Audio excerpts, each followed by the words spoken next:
Habang lumalapit po tayo sa hapag ng Panginoon, alalahanin po natin ang kanyang katawan at ang kanyang dugo na hindi lang para sa kapatawaran ng ating kasalanan, kundi pati sa kagalingan ng ating katawan. Sabi po sa Isaiah 53:5, ngunit siya'y nasugatan dahil sa ating mga kasalanan, pinarusahan upang tayo mapatawad, at dahil sa kanyang mga sugat, tayo ay gumaling. Sa krus nila ni Jesus, hindi lang ang ating kasalanan, kundi pati ang ating sakit, ang ating karamdaman, ang ating kahinaan. Kaya sa pagtanggap po natin ng tinapay na sumasagisag sa binayubay na katawan ni Jesus, tinatanggap po natin ang inaalay niyang kagalingan.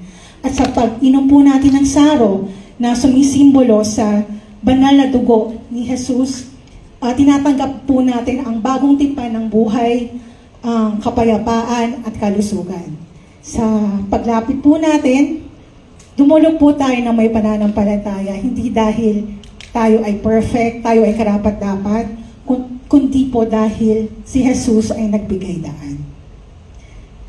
Luke 22:19-20, and he took bread, gave thanks and broke it, and gave it to them, saying, "This is my body, which is given for you. Do this in remembrance of me." Likewise, he also took the cup after supper, saying, "This cup is the new covenant in my blood, which is shed for you."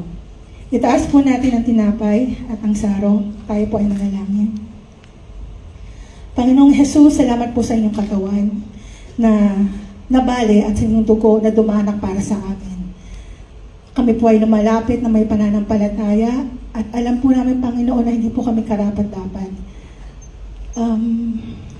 Lord, salamat po na sa iyong sakripisyo sa krus ng Kalbaryo, kami po ay napatawad, kami po ay nalinis at pinagaling.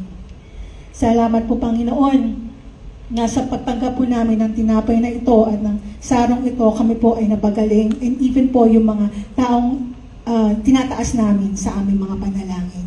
Salamat po sa kalusugan, salamat po sa kapayapaan, at tinatanggap po namin ito bilang tanda ng iyong dakilang pag-ibig at ng iyong biyaya.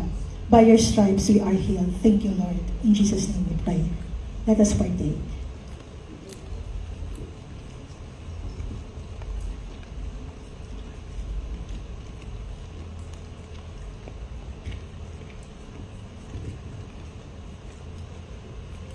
Hallelujah.